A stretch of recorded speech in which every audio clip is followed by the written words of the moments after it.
It's our weekly sports episode. Well, you might as well call it our infamous podcast about sports and stuff. Where on this podcast you get to hear a little bit of information about what's going on in the sports world, what's going on in the video game world, a little bit of the technology information, get a little bit of a music knowledge chat, two of our personal faves that we do on the show, the artist spotlight, and of course the infamous ass of the week. So stick around. You might actually enjoy the episode.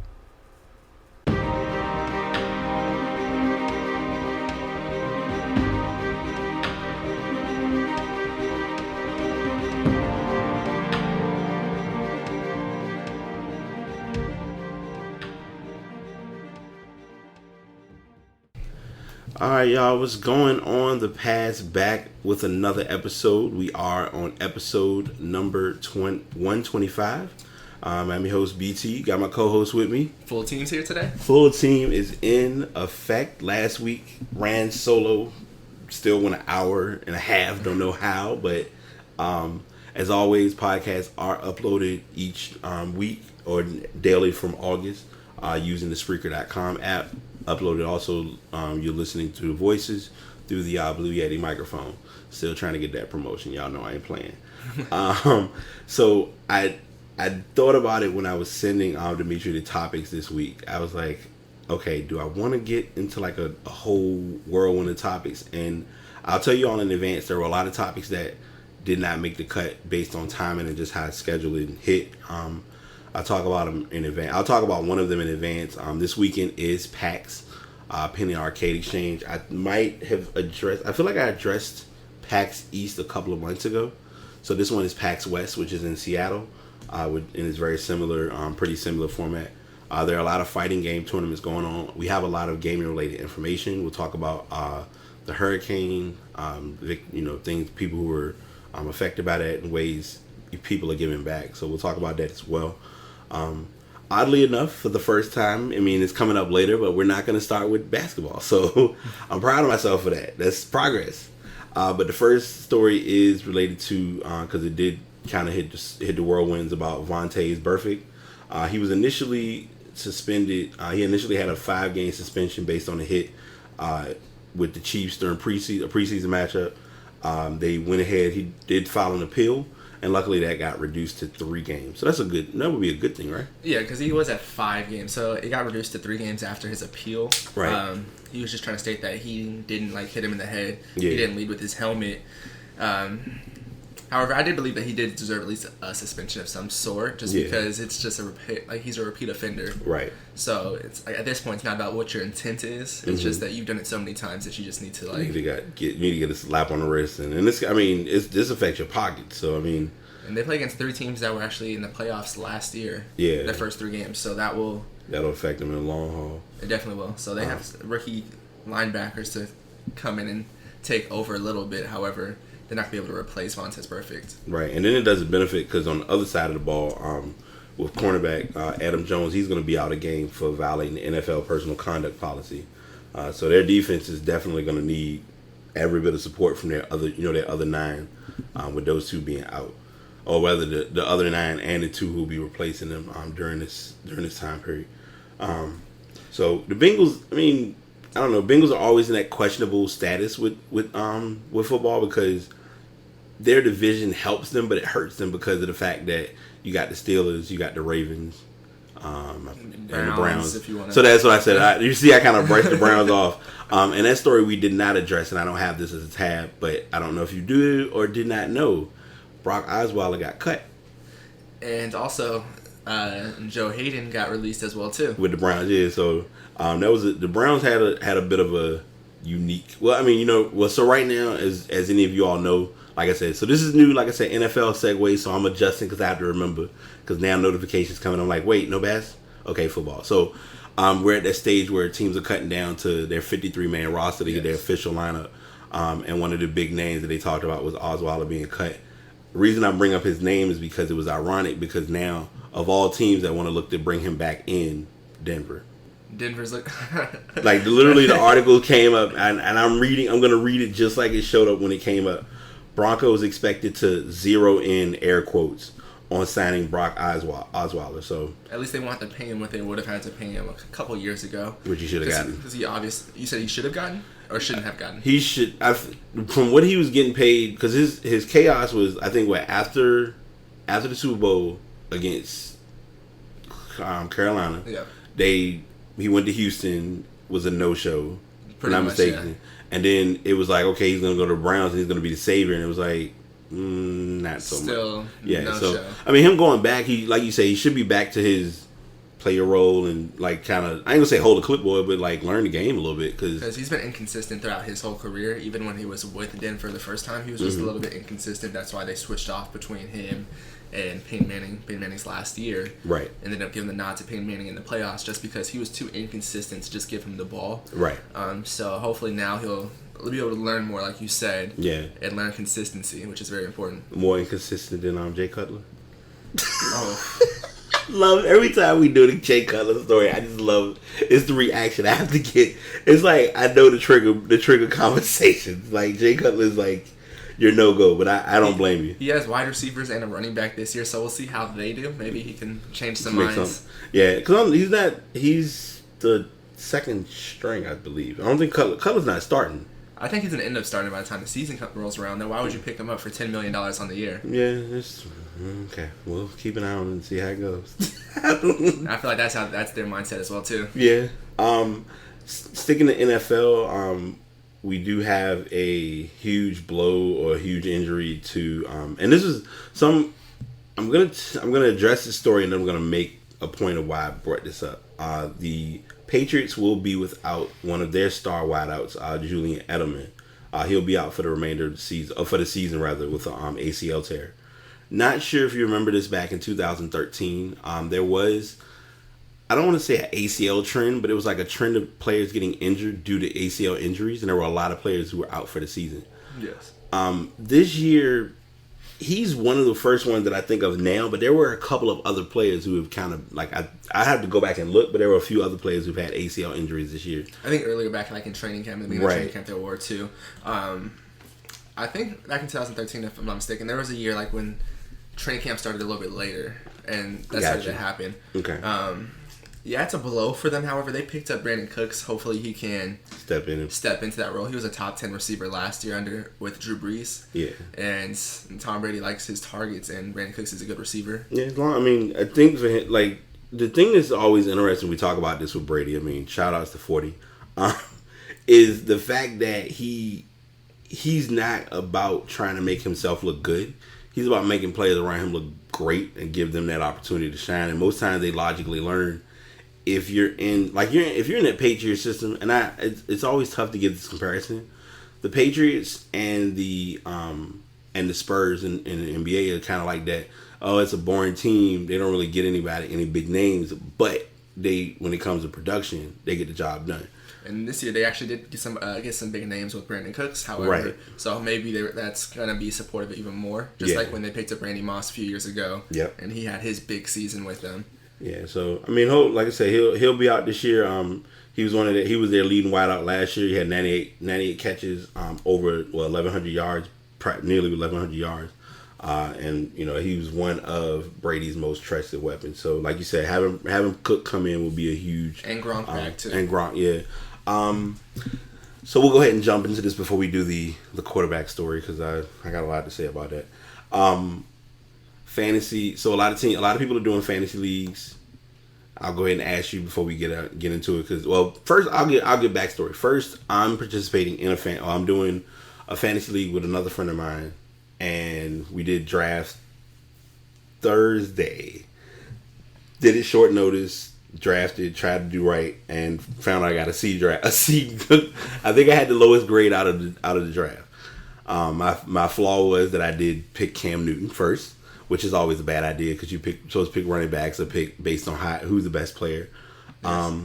So I'm asking that and I'm addressing that to you because we actually are doing our draft and doing our fantasy league. So we'll have fantasy league chronicles kind of blend in. It's not going to really be a tab. It's not going to be, it might be pulled. We might go to some sources and talk about it. But with us knowing fantasy league and doing fantasy league, is Gronk a high pick to go for? Or is it like a sit back and wait? or is it a high risk, low reward? Depends if you like to gamble. Mm-hmm. If you're a gambling type, and if you're a little bit lucky too. Yeah. Because he's had injuries the last few years. Right. When he's healthy, he's the best. He's the best tight end in the game. However, when he's not healthy, then you can't play him. Okay. That's true. Myself, would I pick him up? I would not. Okay. Just because of the injury concern. Yeah, and you got other tight ends out there that actually aren't bad for other teams. I mean, Travis Kelce. Yeah. That'd probably be the first one. Martellus Bennett. Yeah. So there are other tight ends out there that you can pick up. Speaking of the draft, who did I think tight end wise I did I don't know what I was thinking. Like I had a moment.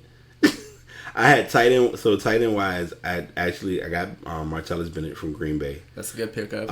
Him with Aaron Rodgers should be a nice duo. Mm-hmm. And then on the bench, because I didn't factor in tight ends very well. I ended up getting Antonio Gates because I'm not sure how their season will go.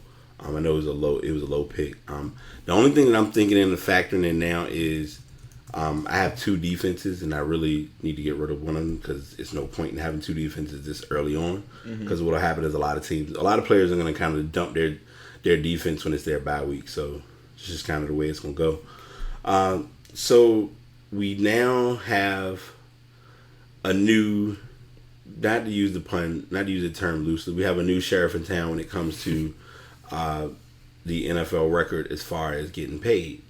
So initially, Derek Carr had got a nice little paycheck back in June. We talked about that.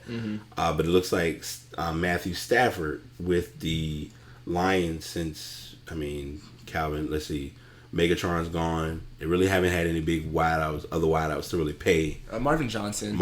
He did good last year. Yeah, but as far as paying them, they ain't paid. They ain't really been paying. They ain't really had no need to. They never going. The NFL never really pays wideouts like talking about it anyway. Like they're worth to some extent. Because we talked about this a couple weeks ago with Odell Beckham. Odell Beckham has his demand of looking at it as he feels as though, which I don't see how, but he feels as though he should be paid like quarterback status. Yeah, I don't see how that as well either, just because quarterbacks are more important to the entire game. Odell Beckham, however, is transcendent. He's obviously the best player on the Giants, I believe. Yeah. And he's just getting underpaid at this moment. Like the rookie contract he's getting paid on.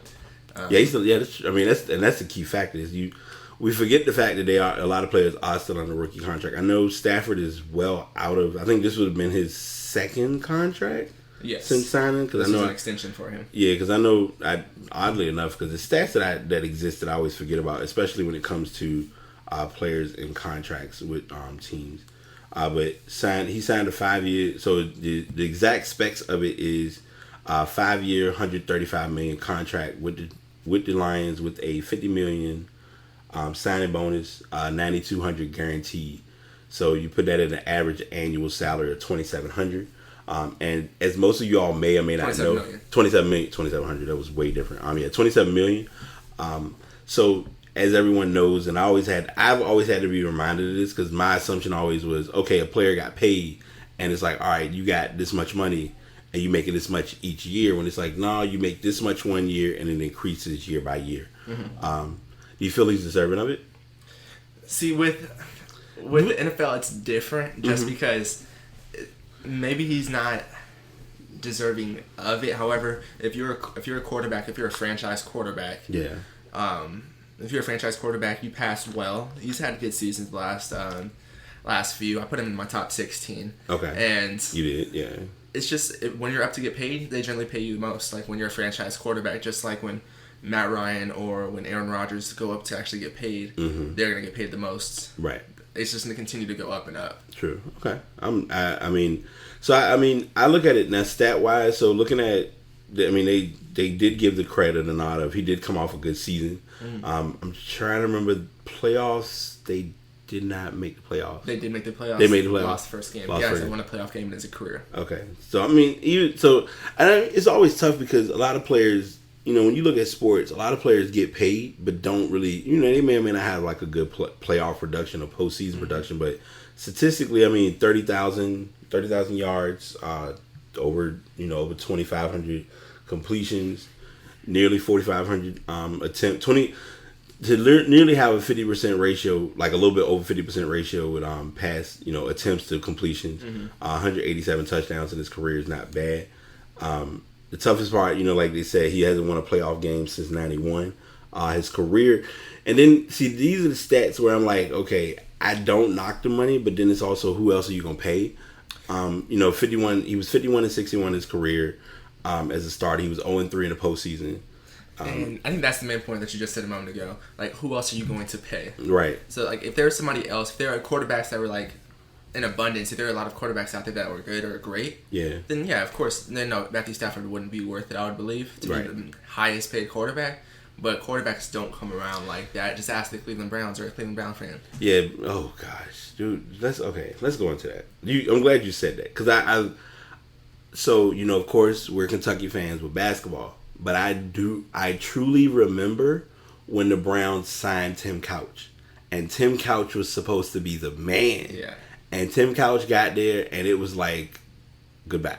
And it literally, the Browns have made such a mockery of it. I wouldn't be surprised if they still have that jersey on display where they show each name of all of the quarterbacks who have started for the Browns since Tim Couch.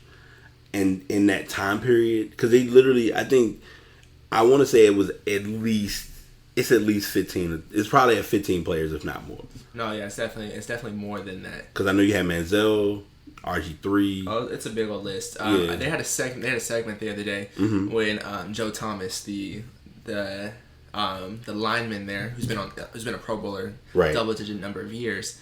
They asked him how many quarterbacks has he played with, like that. His quarterback, it was double digits for him just throughout his career. That tells you. That tells you a lot. It was like 16 or 18 in his career.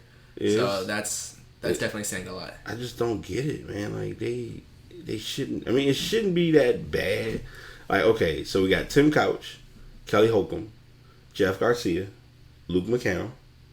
Forgot all about Trent Dilfer because I think that was after the Super Bowl. Charlie Fry, Derek Anderson. Oddly enough, he went to Carolina.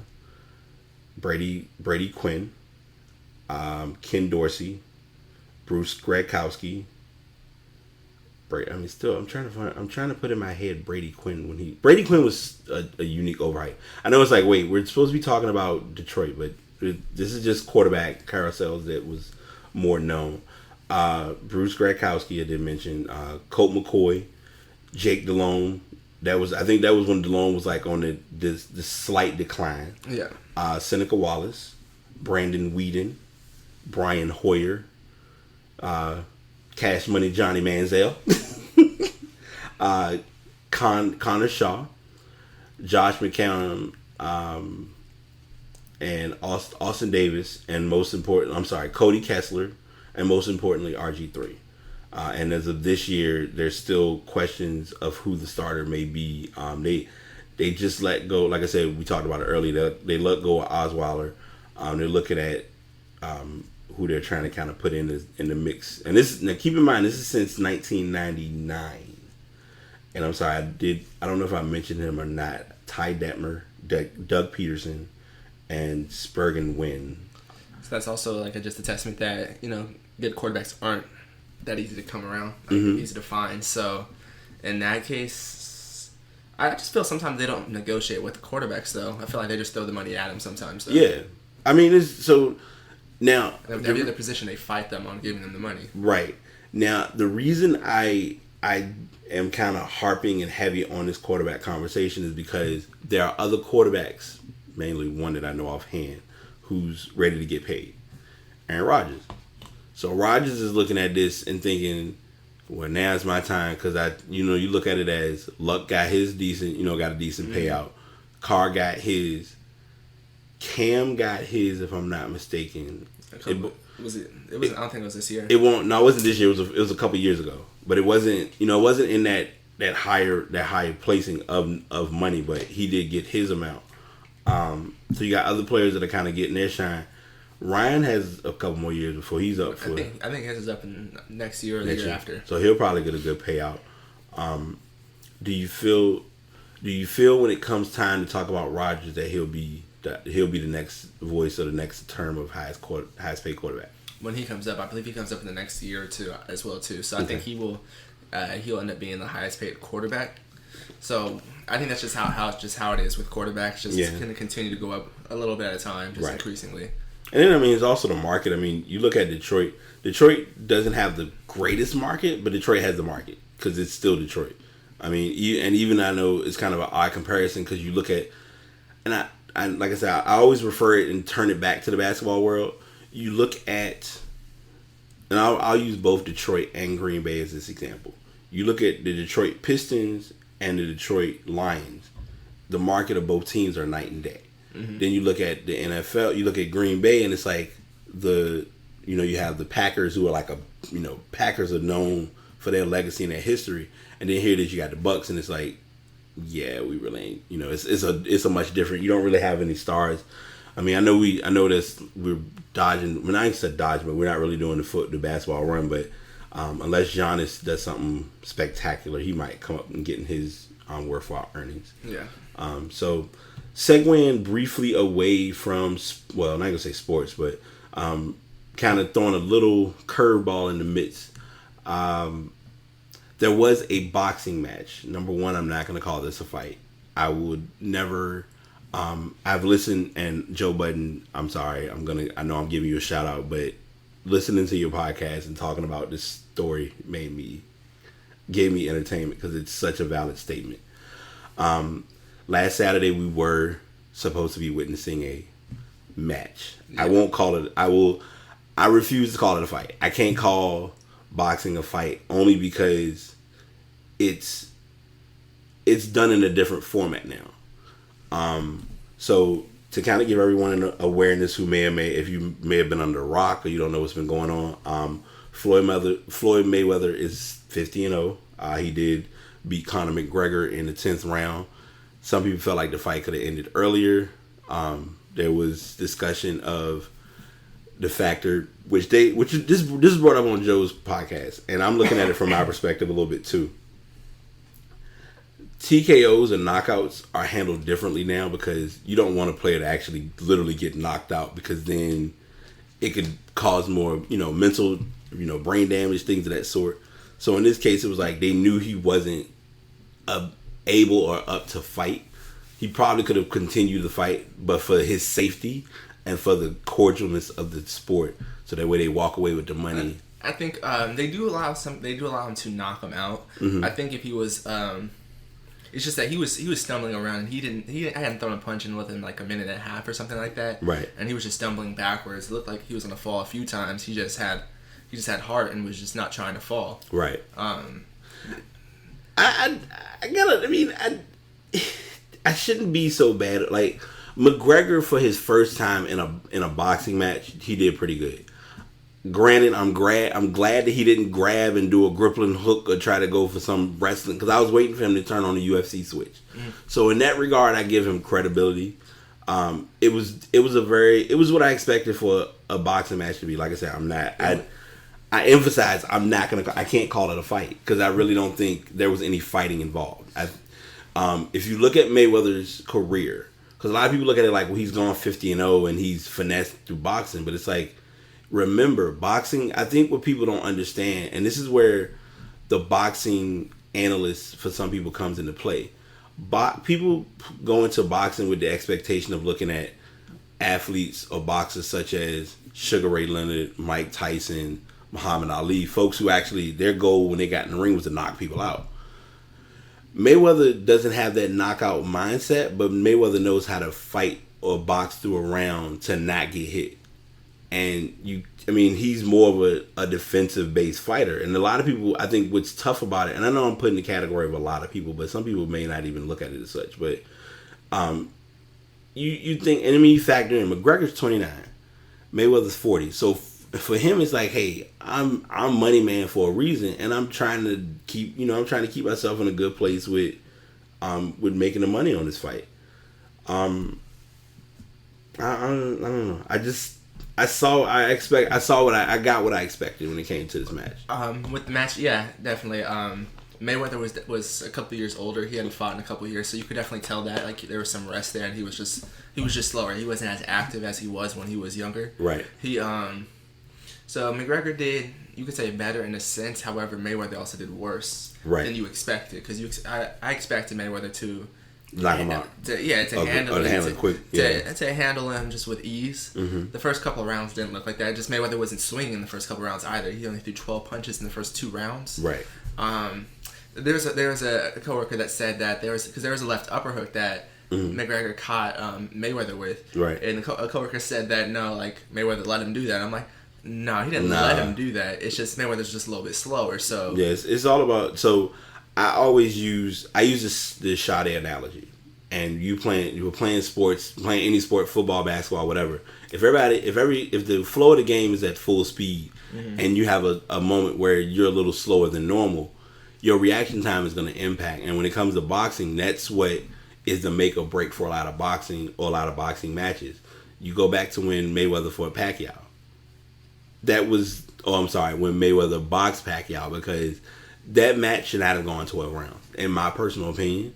But I also know Mayweather was kind of like at that time, I'm sorry, not Mayweather. For Pacquiao, it was more of a branding for him, because Pacquiao knew going into that match. Like, he felt like he had a chance, but it's like Mayweather kind of made it clear, like, this is my thing and this is what I'm all about. And when it comes to Mayweather, he's more of like a technician when it comes to in the boxing ring. Yes. He just knows exactly. He just has better technique than generally anybody he stepped in the ring against. Right. That's how come he's came out 50-0 each time. Not because he's been stronger or faster than everybody. Because he's more of a technician, has great technique. He's been quick. He's always been quick. Yes. And defensively, he's been a mastermind. Exactly.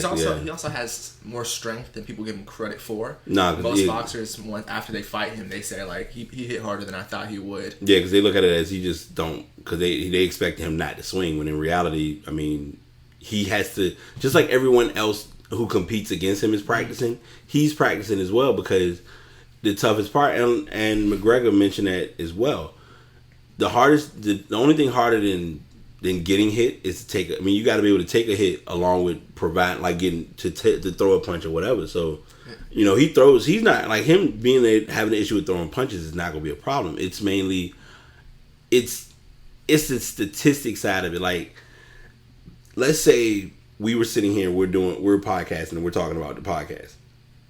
It's not about who's saying what or who's presenting more. It's mainly we're trying to get a point across and addressing things. So when it comes to boxing is more or less, all right, I'm going against you. All right, I hit you. I didn't give you a hard punch, but I'm connected on this punch. So the more punches that I'm connecting on, the more those stats are building up. And that's what the judges who are sitting there are supposed to be factoring in the event that it doesn't go to a knockout. Yeah. That's what that's all looked at and broken down for. And because they said McGregor had 111 punches that actually connected. Mm-hmm. Not all 111 of those actually even had any power on them. A lot of them were just barely little jabs or barely soft touches, where he just got enough to get a touch. Yeah.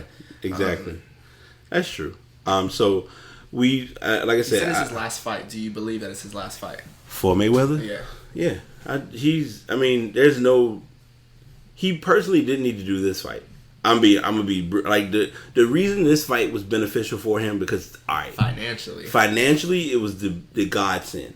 And by the way, because we didn't talk about it because they both happened on that night, because I forgot to mention this, since we are kind of creeping into basketball, and I know I'm still supposed to be giving basketball rest. Trilogy did win the Big 3 tournament. I forgot to put that as a tab, but Big 3, it went the way it expected. Initially, the three-headed monsters were close. They were ahead at one point. Rashad Lewis did what he could, but the team, playing against Trilogy, there really wasn't a standout moment, because Rashad McCann had none of their big guys had their greatest game, so it was kind of like a team effort as to why they won. Okay. But yeah, so I'm stating that mention because it was in Las Vegas, but it was at a different venue, I believe. Yes. And so then you had the main venue, because the T-Mobile. All right, I'm always gonna come back to business and location. You're in Las Vegas. You have the T-Mobile Arena that just opened up. You're looking to use that venue soon for the new hockey team that's coming in. Mm-hmm. You're not gonna get any money right now because the venue's just there. You got Mayweather coming in. You got this match coming up. This is money. We're gonna take advantage of this money coming in. Mayweather went into the fight. He got the money out of it. the promotion of the match. And I'm sorry, I've said fight numerous times. Y'all know I'm referring to boxing match because I'm just petty. The promotion of the boxing match was more through Mayweather, because if Mayweather was not on the card, it would not have been as big of a story, even with McGregor being a part of it. And I know that's bad to say. I say it goes vice versa as well too. Okay. Yeah. Just because if Mayweather were to fight anyone else besides like Triple G or somebody else, because Triple G would have just straight up destroyed Floyd Mayweather at this point in his career. Yeah. But if it was anybody else that Mayweather could have beat, I don't think he would have got as much money off of it as well too, and he wouldn't have came back for it. So they both helped each other. It was a win-win in that sense. Do you think McGregor would have a future in boxing if he so chose? If I were making a guess and making a choice based on what they were showing, and even with his whole training regimen, no. I would say if he was, say, younger, and I did it from like when he was like younger. Yeah. Yeah, possibly, because you could see that he has the I don't want to say skill set. He has a weird skill set. He has a weird skill set. Right. It kind of reminds me of Vasily Lomachenko. It's another boxer who's a lefty as well too. Right. Because McGregor had a couple where he sidestepped Mayweather and like got behind him. To be honest, that's not illegal as long as you're not like grabbing him and pulling him. On one of them, he like grabbed him kind of and then like swerved around him. Yeah. But when you just step around him, that's what like Lomachenko does. He steps around him and gives him a mean one from the side. Yeah. That's not illegal. It's just the way it's how playing the game. McGregor just doesn't really know how to like utilize the skill. He definitely should have watched more like highlights or like some footage to help himself out. But at this point, he'd be better off staying in UFC, in my opinion. Yeah. But I think he's gonna start getting more money just because he's garnished more fans because of this. Oh yeah, this extended his branding on a whole nother level, because we did, like I said, you knew about McGregor, you knew McGregor and his sidebars and his talking trash, like that never changed with him. But what's new about it now is he's put more, like you could tell if he was to do another match, he's learned from this one as to how to put like his true effort and his true backing into it.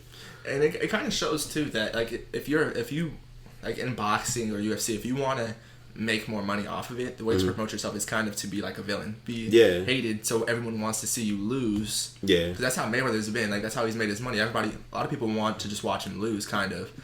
There are people who everybody's waiting for that first too. Yeah, but a lot of people do root for more. I'm pretty sure there's more people watching to see him lose than to see him win, and that's how he makes his money. Like.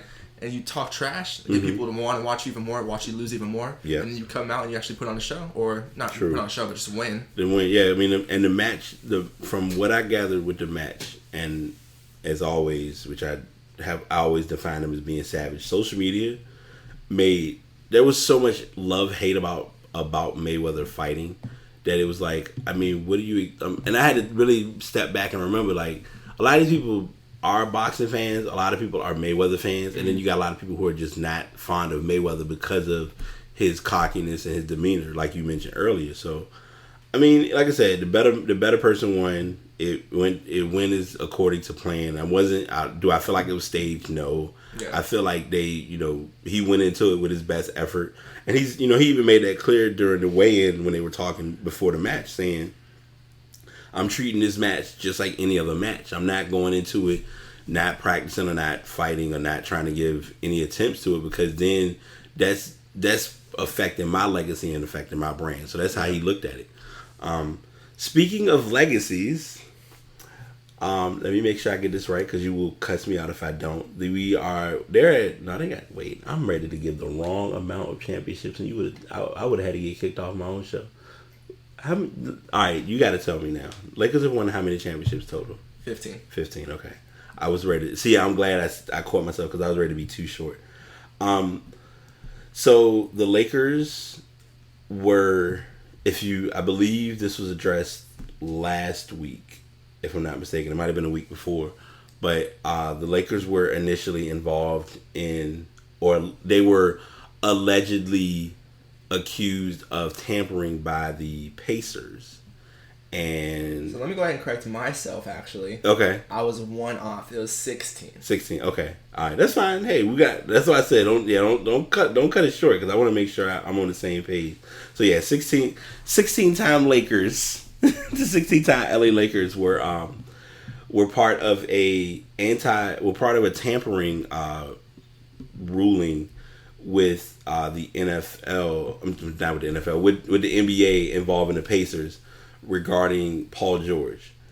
So I'm gonna kind of take lead with this a little bit and kind of laugh about this story, because first thing that came up was Magic was on the Jimmy Kimmel show, and he sat with Jimmy Kimmel and they were having like a casual conversation like we're having, and the conversation came up of, hey, if you were to see Paul George and y'all talk to each other, what would y'all probably talk about? And like, yes, like what's considered tampering, like, right? Because Magic was having to be placed in thinking of his new role now, because he's now no longer, he's not an everyday person involved with the Lakers. He's actually now in management based. So it's like you have to be cordial in what you aren't doing. Mm-hmm. So the conversation came up of, yeah, if I saw Paul George, I would sit and talk to him like, hey, Paul, what's going on? You ever thought about going to the Lakers? And then, as they use the term, wink, wink, like if you really are trying to join or come to our team. And the Pacers went along with it. They were saying that the penalty came because Rob Pelinka made contact with Paul George's agent, quote unquote, that consulted a prohibited expression of interest in the player while he was under contract. So the Pacers were the petty acts that the Pacers told on that, like the Pacers. Okay, so the Pacers knew already that Paul George wanted out of Indiana, contract or no contract, because he was honest with them and he told them the truth. Yeah, he still had his one, because he still had a year left. Yes. So when that all went down, he looked at, his kind of options came available and things went the way they did. But the Lakers really couldn't do anything at that moment because they really weren't going to trying to bother with it. So then, of course, time progresses and the Thunder end up making a trade to get him to Oklahoma. Side note, too, because I found this yesterday. Sometimes the internet is just funny. Victor Oladipo, who's currently with the Pacers, has a singing career. He did he just recently released an R&B song called To You, but he was redoing I can't think of his name, Donny Hathaway. I'm singing this song to you. He redid his song, but then it was a cover artist. It was a cover song in the beginning, and then at the end he added his little style to it. But it sounded pretty good. I was like, okay. And then of course, my favorite point of it was he posted it on SoundCloud, so that was just fun and a lot going on with that. But to return back to the Lakers, and this story always brings back my memories. This actually was the largest fine for tampering, and this was, initially the highest or the most expensive was involving the Joe Smith, Minnesota tampering process, because they were trying to deal with salary cap, because there was a negotiation. I found a video about it, and it was the way it was described. It was very interesting with the whole Joe Smith going to Minnesota and how it would benefit the team, but it also impacted the team because the team ended up losing a lot of draft picks at that time. They couldn't draft in the first round for a numerous amount of years. Oh, okay. As far as that, but the whole story was because it was all made or addressed because of the Jimmy Kimmel conversation that was had. And then what got me was this story was they said the investigation did not reveal evidence of an agreement or understanding that the Lakers would sign or acquire Mr. George. It's the latest fine for tampering in the NBA's history. We respect. The Lakers did. Pelinka responded. We respect and accept the NBA's decision regarding the matter. On behalf of the Lakers, we want to express our regret over this unfortunate incident to both our fans and the NBA. Of course, he's a free agent next year. After everything was clear with the summer going on, and he wanted to leave Indiana. So I'll ask you, because I know you'll be as unbiased as possible despite being a Lakers fan. Mm-hmm. Do you feel as though he's going to join LA after this year? I think it's possible. I think it depends on the season that he has in Oklahoma. It depends on the season that he has in Oklahoma City, like how their season goes. If they make it to the conference championship, if they test the Warriors, I think it depends on that. Okay. Do you think this penalty or this punishment fits the crime? No. Do you think they should have been punished harder, punished less? I feel like none should have been done. Like, man, I don't get it. I guess I'm trying to understand. I get because it's magic involved, but it's like he made a reference. It wasn't like it was something unless there was some. Because they say that there was evidence that Pelinka contacted the agent and discussed interest. Okay, so because of the interest, so going back and adding the interest part of him saying that, I still don't feel like it's worth $500,000. I mean, to that extent of looking, because I guess I'm looking at it as the $500,000 affects the Lakers, but then it's the long term of could we still get Paul George even after all this happened? They can. Right. They didn't lose any draft picks or anything of that nature. Right. It's kind of like somebody getting fined $30 for like a ticket. Mm-hmm. So that's what the reference is for, like the Lakers getting fined that $500,000. Like they have a lot of money, so you getting fined that much, it's not going to hurt you too much. It's not going to hurt you at all, especially since you're not losing any draft picks. Right. You're not losing the right to sign Paul George. True. All you're doing is paying a fine. That's true. All you do is pay a fine, and you get Paul George at the end of the day. Yeah, I would say it's worth it. Yeah, that's true. I mean, like I said, I feel like it was just it was like a one-off situation that just happened, and I was just like, what? There were a lot of NBA league like executives and owners who were upset that the Lakers didn't get more punishment. Oh, they felt like they should have, because they got a slap. They felt like the Lakers gave them a slap. They gave the Lakers a slap on the wrist, but it's like it's the Lakers though. You can't really, because I feel like the league does better when the Lakers are doing better, or like when the Celtics are doing better, when the Knicks are doing better. There's certain teams. Yes, no, I agree with you. Now that's returning. Oh wow, that's a big story. Had to remember that during Hurricane Harvey story. So, like you said, your big market teams are your make or break for the NBA. The past couple of years, nothing taken away from the Warriors, nothing taken away from the Cavs. They're big market teams, but they're not big market teams consistently. Like, they just became consistent recently. Like, Cleveland, before this run, you had the LeBron run where it was finals. You know, they made the finals that one year. And then, of course, it was Miami all of those years.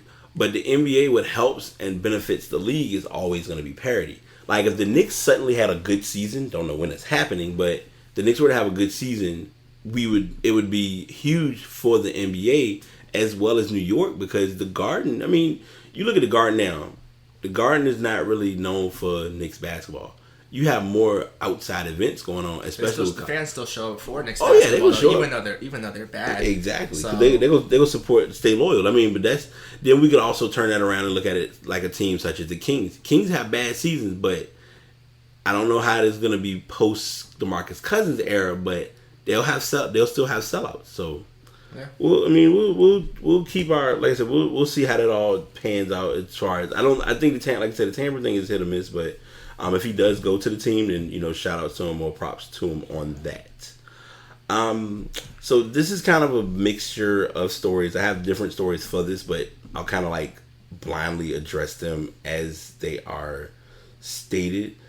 The Celtics and the Cavs finally got the trade done, and all it took was a 2020 second round NBA pick that the Heat had.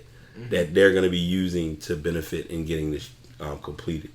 Backstory of this, of course, Kyrie demanded a trade, and I really, to kind of give quick cliff notes, Kyrie demanded a trade. Him and LeBron weren't on the same page. Stories have circulated that were incorrect now from what Kyrie was stating, because they did do a press conference with Kyrie and Gordon Hayward, and you could kind of tell Gordon Hayward was just there because it was mainly about Kyrie coming in. And I mean, they doing this trade was beneficial because now they were able to finally get Gordon Hayward's signing completed. Because they never technically had said that they said they signed him, but they didn't have it like all finalized and capped off until this happened.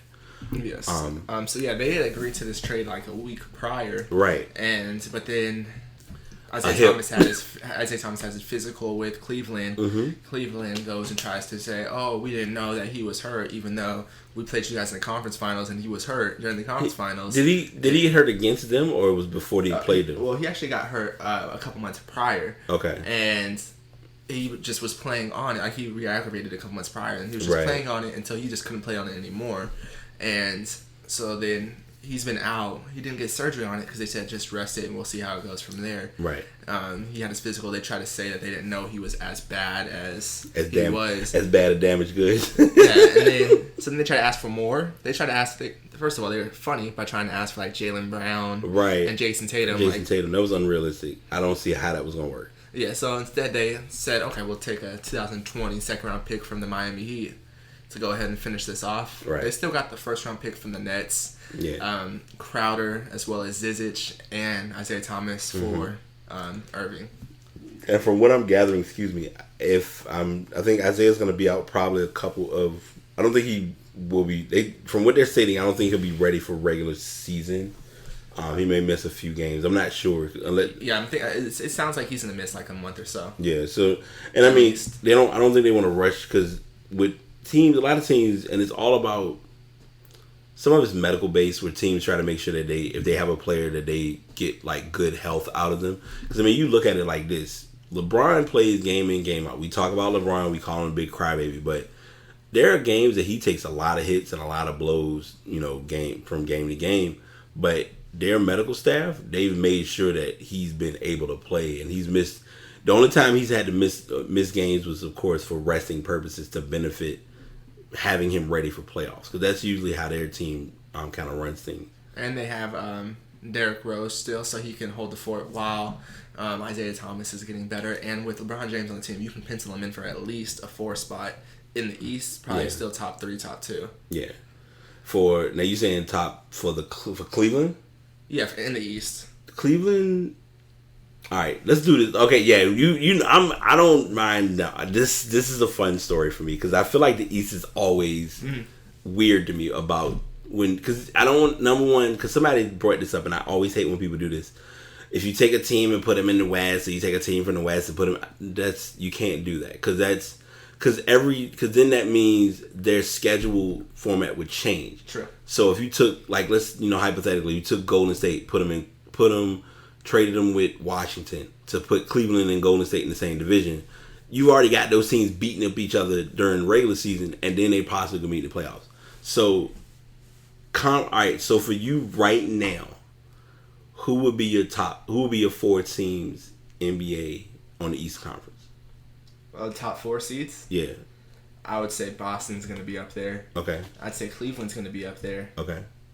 I'd say health-wise, depending on if everyone's healthy, I would say Washington and either Milwaukee or Toronto. Okay. I can see Toronto. Milwaukee's time. Parker's healthy. Yeah, Milwaukee's time is close, and I feel like they're in that conversation. Kyrie has made it clear, and I think, and this the reason I did do this topic is because there's always been this talk, and there's concern and wondering what Kyrie's reason was for leaving Cleveland. Everyone, it was always speculation. It's always been talk of, well, he doesn't want to be the sidekick to Batman. All of that's understandable, and that's all factoring in. But I think for him, he wants to do it on his own. And I don't know if you brought this up. I feel like it was addressed in a podcast before, related to when Kyrie was first picked up by Cleveland. It was his team. Yes. So then when new contracts came into play, other things of that factor, everything changed because LeBron was coming in. LeBron was coming back because he was just in Miami for those 4 years. Yes, I did say that he signed his 4-year extension. Kyrie did. Yeah. 2 weeks prior to LeBron coming back, so he didn't know LeBron was coming back. He was re-signing, thinking that it was going to be his team. Just his team. So playing the clock back now, do you think if LeBron if it was evident and obvious that LeBron was coming back, do you think Kyrie would have left in? he wouldn't have been able to leave because he was a restricted free agent. So okay, yeah, true. So he would have had to stay. Yeah. But it's possible that he would have tried to look to go to other places. Okay.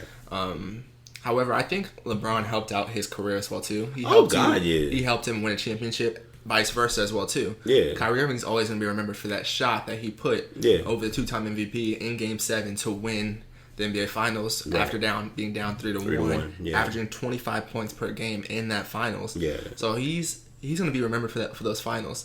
What he did is kind of like what you could kind of say, like it was kind of like what Kobe did back in 2004 with the Lakers. Told him either trade me or trade Shaq, like do one of the two. Yeah. And they ended up trading Shaq because he was a little bit older. Right. Kyrie didn't go about that way. Yeah. He said I want to be traded. He didn't say trade me or trade LeBron. He just said I want to be he traded. He wanted to go ahead and begin his brand and get his plan, his things in motion. I feel like it was kind of the same. They had the same mindset going into it. Like they already won things together. However, he just wants to do it by himself now. Yeah. He wants to make a name for himself now.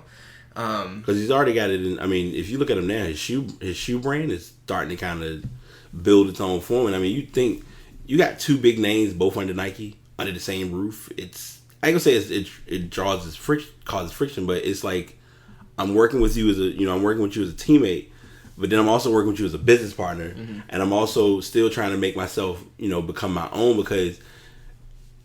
Not to say that LeBron that Kyrie wouldn't have, but a lot of those All-Star, like Kyrie All-Star appearances picked up really quick when LeBron got, like he already, because I think he made it 1 or 2 years before he was there. I think.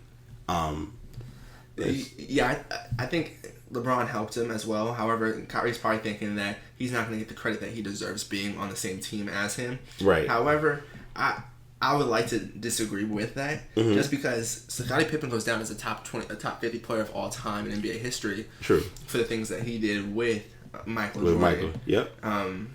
Sometimes a player can make you better. Maybe you're thinking that he's holding you back, but sometimes he may also be helping, like making you better. Right. LeBron would always defer to Kyrie in the fourth quarter. True. And in clutch times, like he would give Kyrie the ball to go ahead and take over because he trusted him like that. Yeah. Yeah, Kyrie he made an All-Star appearance 1 year before. Okay, so he had 4. What happened? So 2 years before. So he made it twice. Yeah, he made it twice, and then so he's been there. So he went 4. He made it 4 times, and I'm trying to think why didn't he make it in 2016? But and again, that's another story. All right, so yeah, but I mean, I like what I feel like this is going to be in his best interest. It'll help him out with he played 53 games in 2016. Okay, that's so good. He was hurt. Yeah. Okay. All right. Well, like I said, we'll as when the NBA season begins, nothing. And this is probably going to be really petty. Isaiah Thomas or no Isaiah Thomas, it's going to be a huge game because that's the first game. The two of them playing against each other. Irving's about to sauce some people up, and I could just the way you said that's true though. I could see Irving putting in a case for MVP as well too. Yeah. I think I said it before. He's one of 4 players in NBA history to shoot 25 points per game and shoot 50, 40, 90. Yeah, that's it. Only 3 other players: Stephen Curry, Kevin Durant, and Larry Bird. So I feel like that's a tough list to make. To get that 50, the 50-40-90 crowd is very, very limited. And it's not like he went to a bad team. He went to a team with a lot of complementary pieces. Yeah. Gordon Hayward's another All-Star. Al Horford's been an All-Star before. Right. Jason Tatum's on the he's a rookie now. I like Tatum. I think Tatum's gonna be. I can't say Tatum's gonna be Rookie of the Year, and I know that's early to say. There's a lot of rookies that are right. They're gonna have more possessions. They're gonna have the ball more. I see him being first team All Rookie. But I don't see him, and it's not that he won't come out and shine, because I feel like, in my personal opinion, I feel like he'll have a better campaign with Boston than Jaylen Brown did, because Jaylen Brown didn't get the opportunity to kind of late. Yeah, he started kind of to hit his stride, just like what we talk about with Sacramento. Sky Larissere before the Cousins trade was a no-show, and now all of a sudden, because it's actually space, like you got time, and then you Willie Cauley-Stein and all that. So we'll keep our eyes and ears to the ground with, like I said, game one. I feel like that's gonna be a huge game in. It's gonna be a fun game. I'm definitely gonna be watching that. Yeah, game. I'm looking. I may have to take a day early or something, and hopefully I'm in the midst of some free time to just kind of take off and say, let me go check this game out. One more thing we didn't touch on though was the Isaiah Thomas damaged goods. Yeah, he came out with a comment saying that he said, I'm not damaged. Mm-hmm. I'll be back and I'll be the same player. Right. What do you think about that? I feel like he needs to. So the toughest part about this, and this is both Kyrie and Isaiah, all of this was going on, but nobody ever heard from either of the players as to how they felt or where they stood on anything. Correct. Like Kyrie didn't really talk until after the trade finally happened. Yeah. Right. And then Isaiah was talking in the midst of the trade, initially getting the green light, and then after the hip, the hip exposure, because then it was no one should, like, as a player, the last thing you want to be looked at as, I mean, you think he just came off of a pretty strong campaign with Boston, and then it was already right, and I mean, you already got everybody fussing at, like, I feel like we mentioned it, and it probably was not addressed last week because I think I talked about it. But like burning the jerseys, like why would you burn a player's jersey that didn't it wasn't that he requested to be traded. He was part of the trade. This isn't like the Kevin Durant. This wasn't the LeBron James. Matter of fact, I don't even think I heard, unless I just wasn't paying attention, I didn't see much talk about Kyrie's jersey being burned because it was like not as, it probably happened, but it didn't get as much. It wasn't as big of a story because he wasn't as big of a name. There were more thank you tributes to Kyrie as well too, which was a little different. It's also because Isaiah Thomas, think of it, he was an all-star averaging 29 points per game. Yes. He got traded for somebody else who was averaging 25 points per game. Yeah. And he got traded with like 4 other pieces and a first-round pick. Yeah. While the other guy got traded just for him. So it's saying like, you're obviously not as good as him if we had to trade all these other pieces and the top pick. And here's an ironic. And now they're asking for more too. Yeah, and then this adds into a stat that no one talks about. And somebody it was brought to my attention a while back, and when I realized this, it made me think of something that nobody would ever look at. So remember Kyrie's draft. Kyrie was the number 1 pick. The last pick. He was the last pick of that draft, and at that time he was drafted by Sacramento. And in Sacramento, he didn't get his chance to really make his mark like he wanted to. He made his mark. He got himself out there. He had I think his last year was decent with them, where he got a little bit more PT. Do you think this makes them better equipped to handle Golden State, or like they'll play better against Golden State? I would agree with that. I think that makes them worse. I really hate to be that sharp in saying this with Golden State. You have to remember, even though I'm not going to say I dislike, even though I'm not the biggest fan of Draymond Green, you have 4 All-Stars on that team. Yeah. Period. Like, that's, you can't take away from that. You have Durant. Think of it. Durant didn't even, and here's the part that no one thinks about with this team. Mm-hmm. Durant didn't play a lot of the last part of the regular season. Like 20 games or so. Right. They rested him then, and then during the playoffs, he was rested. I mean, he played, but he got rested in between because it was like, we're not gonna work Durant to death. We're gonna let him play just to get some games in, and then when we play against Cleveland, we turn it. They literally turned it on full system. And another thing was you know how with Steph, with Curry, they would always try to switch and make it so he played defense, right? Yeah. However, don't you think that they're like now flip sides? Yeah. Don't you think Golden State's gonna do the same thing to you now with Isaiah Thomas, smaller than Steph Curry? Steph Curry at least tries to play defense. He's not the biggest guy. Mm-hmm. However, Isaiah Thomas is a lot smaller than Stephen Curry. Yes, and I don't. I see what the trade makes. The trade made sense for getting rid of Kyrie, and I hate to say it that bluntly, but that's what the objective was. Because they had to. They couldn't keep them together. But the opposite side of it, as far as winning and getting to the championship, like you said, and it's tough for me to. It's not me taking anything away from LeBron. LeBron is going to go out and do what LeBron does, but Isaiah is going to have to work even more. I mean, twice as, if not 3 times as hard to get points, especially if they were to go against Golden State. Like, when I'm truly hoping, and I feel like it's likely going to happen, if he's back by Christmas, because they play each other on Christmas. Yeah, and 2 weeks later, so hopefully he's back by then. So if he's able to be in that game, you kind of get a slight measurement of how it would look. But they're probably not going to still show all the cards. Yeah. The only way this, like, it depends on what that, because I don't think they're going to beat Golden State this year. I think Golden State's going to win another championship this year. Golden State, yeah, it's kind of a shoo-in. I think it's the following year if they're going to be able to keep LeBron. I think that also that depends on the pick that they have from Brooklyn. If it turns out to be a number 1 or number 2 pick and they get Bagley or Porter, that may change things, but that's to be determined. Right, that's true. I know we were trying to do we're not gonna talk too much about basketball, but yeah, that one but to throw the primary question. Do I feel like he's damaged goods? No. Do I feel like he's going to help Cleveland? Yes. Will he help them win a championship? No. That's just... Depends on if Golden State has any injuries. Right. If they're all healthy, then no. Okay, Zaza Pachulia could go down. They still win the championship.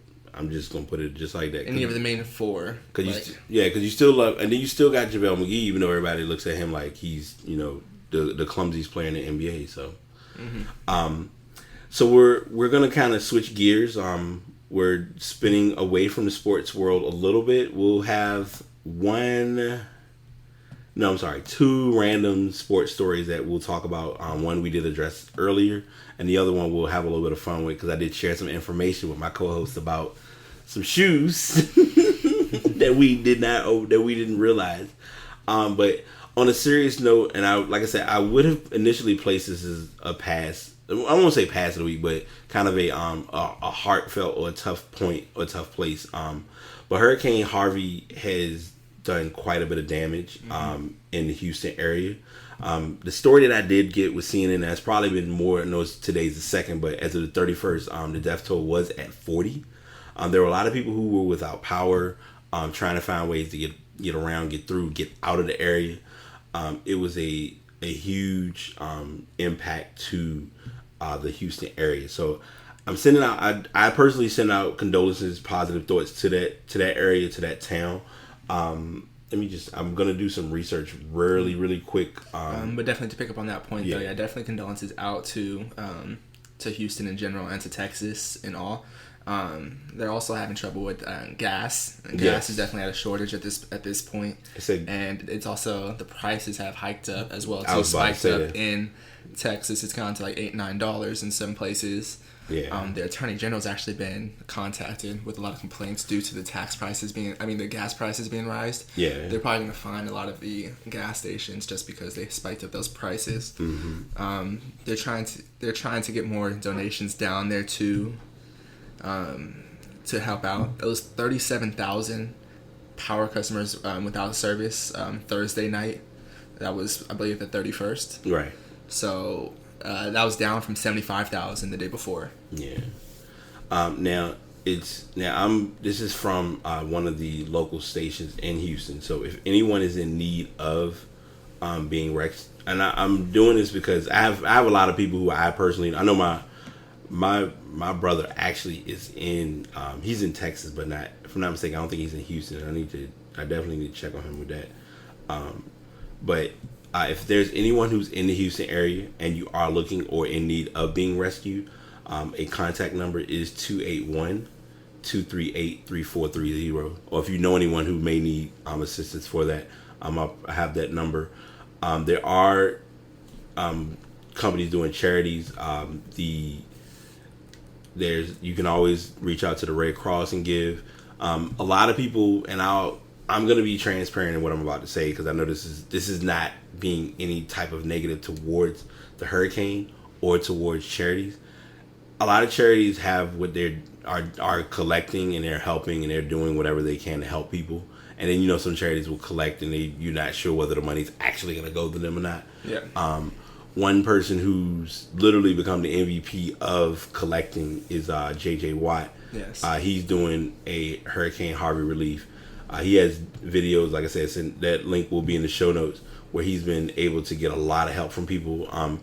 The initial goal starting out was $1 million. I think it was actually smaller than that. I think it was like 200,000. 200,000. Okay, so it started off at 200,000 at the time when everything happened, and here it is now. not even a week later, and 15 million as of yesterday. So to call out some places who have actually donated, the Texans have donated $1 million. The Titans gave $1 million to Watt's drive as well too. The Patriots and Jets and the Johnson family also are donating $1 million each. Yeah. The Falcons owner Arthur Blank pledged up to $1 million to match fans' contributions for Hurricane Harvey. The Packers donated $100,000. Right. The Ravens also donating $1 million, and the Lions also donating $1 million as well too. Yeah, it's been a lot of help. It's even trickled down to just, I won't say everyday common folks, but like even a lot of celebrities. Ellen DeGeneres, she gave a $1 million donation. Miley Cyrus gave $500,000. Drake is going to donate $200,000. I just got an article earlier that I was going to mention because it did just come up for me. But James Harden is going to donate $1 million. Wouldn't be surprised if a lot of players in other sports are going to be donating. I believe Kim Kardashian, she's donating, or the Kardashian family, I think, is putting in some money towards it. They've made, like I said, it's been a moment of togetherness and bringing people together and looking at it as the priority in the bigger picture. From my perspective, as y'all know, I'm the techie and the gamer guy, so there was an event that actually started last night. A couple months ago, we did talk about Summer Games Done Quick or Awesome Games Done Quick, one of the two, where they basically are doing speed runs. So what Games Done Quick decided to do is they went ahead and took an emergency charity. So they're calling it Harvey Games Done Quick or Hurricane Games Done Quick. Harvey Relief Done Quick. Let me give the correct name. They'll be doing streams. So if you go on twitch.tv, go to Games Done Quick. They are collecting money. I know when I saw the stream, I believe it was about, I can't think of the exact number. It was at least 100,000 that I saw. I'm gonna try to see if I can find it really briefly, because any way that you're able to give, if it's not by physically buying something, that's understandable. He also donates like redcross.org or 1-800-RED Cross. Yeah. Donate $10. Anything would help. Yeah, and every bit helps out. My donation, I decided it was a company, one of the companies that Games Done Quick is affiliated with, called the Yeti. They're collecting proceeds towards the event, and they're actually looking for, like, they had like different products that they were selling, merchandise, and one of the things they had actually was it was a T-shirt that's dedicated to the victims who have lost items or needed help. And they're also having trouble with the water as well too. They had a couple water pumps that were out as well too. Yeah. Now I want to make sure I make everyone aware, because I did not mention it. The charity that they're doing is to help with the Houston Food Bank. So the food bank is close with me, because coming up here with being, participating, I was a member of the Boys and Girls Club for a while, and one of the venues that we had that helped us out was, as far as like helping the kids with food, was the food bank. So having a local food bank helped out hugely. So all of the money that's being collected for the event is going to the Houston Food Bank. So if you're able to do something to help, $1, $2, like you said, all help is beneficial towards that. We'll talk about somebody later who didn't want to give help, but we'll say that for another point. I know I'm like I said, this is one of those serious points for me, because it's definitely like it's all about that simple or generic way of giving back. And someone brought up a good point, and now it made me kind of think about how I am when I do it. We go to the store, and we'll see the little thing when you buy something, and they'll say, "Hey, do you want to donate $1 or something?" You're like, "No, I ain't donating no $1." But then we have something of this sort happen. Like St. Jude's always needs help. So St. Jude's, I know, usually will come up as one of them that needs help. So if you see, and I mean, use your discretion. I always say, like with this, if you know it's a reliable company that's collecting, donate and help, because I mean, everyone needs help. Especially a lot of people are helping at this time too. It's great to see a lot of people pick up each other at times like this. Right. Yeah, that's what it's kind of come down to, and it's been a benefit by far. Yeah, the unity. Yeah. So as Dimitri knows, as he probably knows, with all of my tech merchandise, I'm unified with Apple, and Apple is having finally, after a couple of months in speculation, they're finally going to be doing their keynote. And I'm a couple of days early of talking about this because I know once it happens, the aftermath of it, I'll probably be looking at tweets and looking at social media on a whole different level. But the iPhone 8 is finally coming. And there are some people who have been waiting for this phone since it's been mentioned. They have a image that's kind of being showed related to the event where it's a picture of the Apple and it says, "Let's meet at our place." And the event is being held ironically at the Steve Jobs Theater. Many of you may or may not know, Steve Jobs was he initially ran Apple. He died, I forget how many, it's been a couple of years now. I know I got my fact check, he's gonna give me the information. But he did run Apple. So they'll be having that at the keynote. They'll have the keynote event at Apple, at the Steve Jobs Theater on Apple Park campus in Cupertino. He passed away in 2011. 2011. Okay, so yeah, 6 years. And I'll say this because I always, like I said, any of y'all know me. I love, even with me loving my Apple products, I'm honest. Apple went through quite a bit of a transition when that happened, because Apple, like Steve Jobs was innovative. He brought a lot of ideas, a lot of thoughts as to how he looked at Apple's vision, and you can see Apple's vision changing. I won't say away from what he did, but a lot of it's different. A lot of what Steve Jobs thought of, like for instance, and I'll be brutally honest, the Apple and Samsung beef is BS to me. Only because the way technology has grown, both technologies are expanding and increasing on where they stand. Because Android, I use Android as the full term, but I know a lot of people always just refer Android and think of Samsung. But the reality is, Samsung became big thanks to Apple, and Apple became big thanks to Samsung, because they both are going to compete for their users. Like, you don't want to have users only have those options, especially even with the third party programs such as LG. I can't think of any other names offhand, but any companies who have Motorola, Nokia, all of those businesses who have different devices, even BlackBerry. Don't ask me why I would mention BlackBerry, but it's one of those ones that's in there too. But yeah, so the iPhone 8 model is expected to have edge-to-edge OLED display. It's going to have a 3D front face scanning camera. They're supposed to be using it. There's a lot of talk of what the device is going to do. Like, they're saying they're finally going to implement the feature where if you hold the phone up or pick the phone up and look at it, it'll know it's you and it'll unlock. I got pros and cons about that, but that's another bridge we'll cross when we get there. You probably can, more than likely, you can probably turn that feature off. I know they are getting rid of the huge adjustment is they're getting rid of the home button. Everyone who's having an attitude and having a fit about it, the headphone jack is not coming back. Let it accept it. Still, they going. I know Apple's not gonna. They wouldn't go backwards. That wouldn't even make sense. Just because they want you to buy their little devices, and then too, I mean, as you see with me, I finally. Oh, I'm sorry. Random story, but blends into the benefit. I didn't talk about this because it happened a while back, and I just went ahead and had to do an impulse decision. I bought a pair of Beats X headphones. A friend of mine has them. She loves them.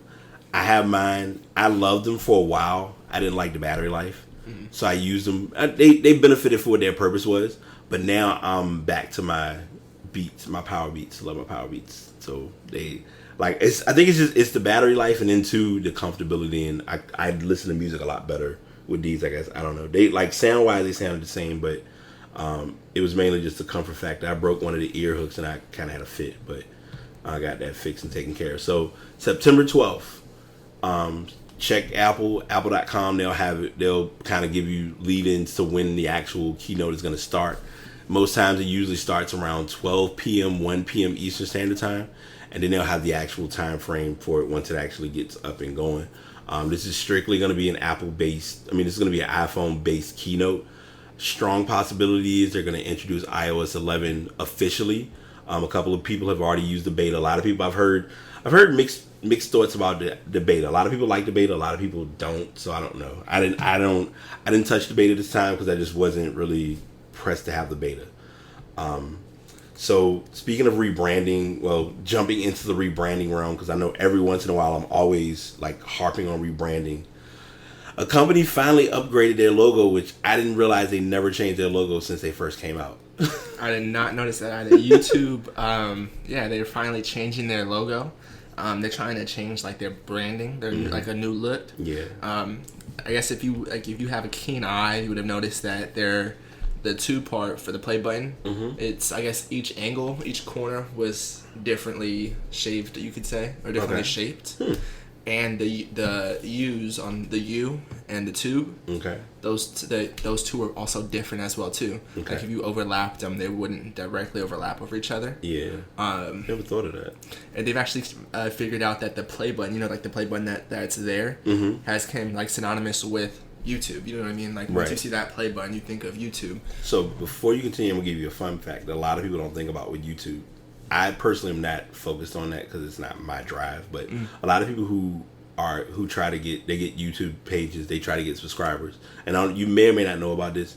If you get a certain amount of subscribers, they send you a play button. So they send you this button. It's literally like in a glass and everything, and it'll have like the button.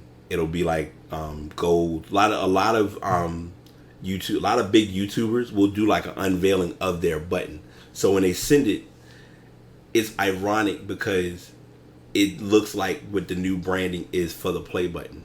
So for them to finally realize we need to just go ahead and make the play button its own, because most people who go to YouTube, just like you said with your little brother, and just people in general, they know when they go on YouTube, it's just to play videos and watch, stream a video. They finish a video, go to another video. So I'm sorry, go ahead, my bad. No, you're all good. Now I lost my train of thought. No, you're fine. I don't even know where I'm at anymore. Now I know one thing you mentioned beforehand, because I would have never even thought about it, is that they've never had.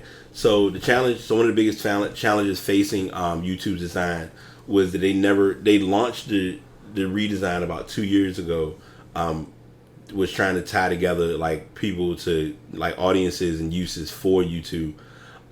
In 2005, it was a website built for just desktop internet users. At first, people, because when YouTube, like thinking about it, that was kind of a fact. YouTube, when it first came out, was literally you would sit in front of a computer, go to YouTube and just watch videos. And you would watch, it was just watching people who made videos and videos that would kind of be generated into the YouTube realm. Then as time went along, music videos showed up. Then you had the option of being able to record your own videos and upload them, things of that nature. And now here it is. You can pretty much take, like if I want to take my tablet, go outside and record like an actual video, I could record that video and upload it to YouTube because it's become that convenient. They're also trying to change other graphics to it as well too, to kind of make it so it's perfect for each device you watch it on, because before it was just made for a desktop. Now people watch it on phones, people watch it on stream it on TV as well too. Yeah. So they kind of iPads, tablets, they kind of make it so it goes across all devices. All platforms, yeah. Exactly. So they're trying to make it so, like with the phone, you're able to say like watch a video, it goes down to the corner, and you're able to search more videos. Right. They're thinking about maybe trying to add that to the desktop version as well too. I think that's a nice feature to have. It is. Also the how if you double tap it, it goes forward a little bit. They were talking about that as well too. How they got a lot of complaints about that. Really? So they had taken that off previously. They'd taken that off, and then once they took it off, because they weren't getting a lot of like compliments about it or anything good about it. Right. So once they took it off, they got even more complaints that it was taken off. So that's when they realized, okay, so this was something good to keep. Yeah. And that's when they put it back on. So personally, I prefer it, and I'm gonna tell you why. Fast forwarding it doesn't benefit, because fast forward you can always just what do they call it? It's scrubbing. Techie moment.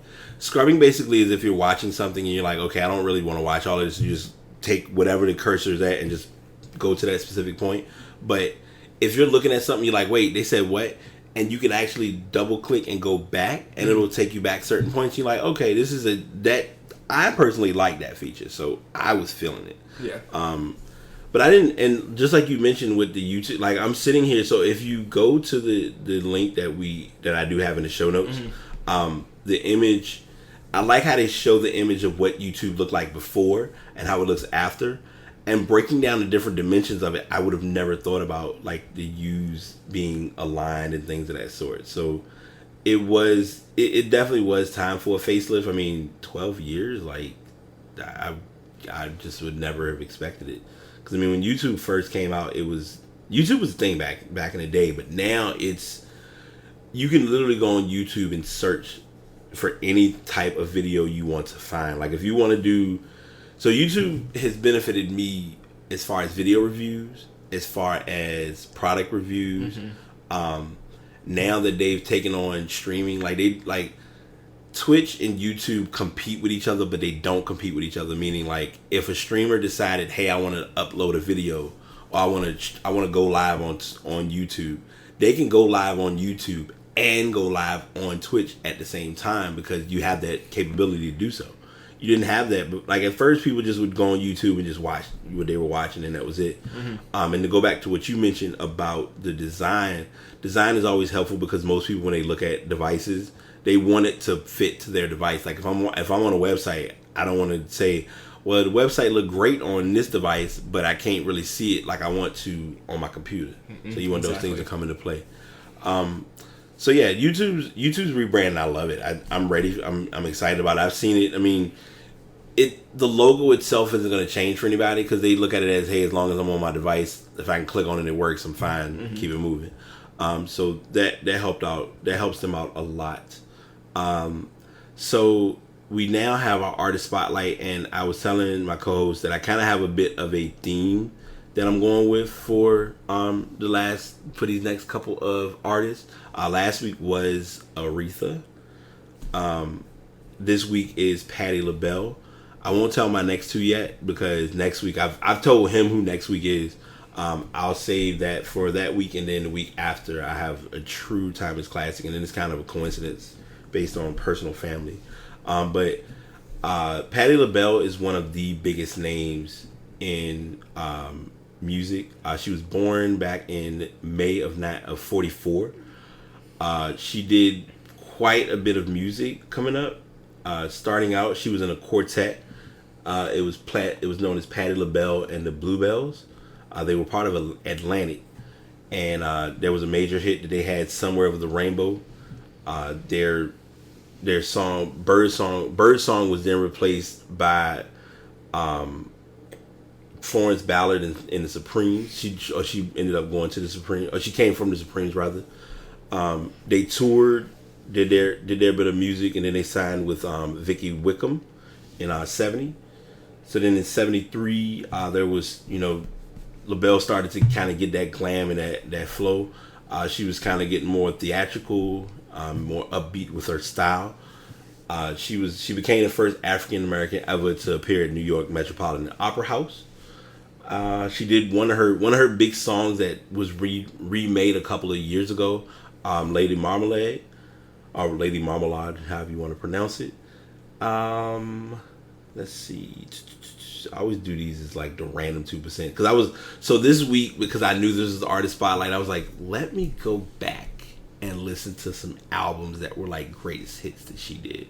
A couple hit singles she did was If You Only Knew, or If Only You Knew.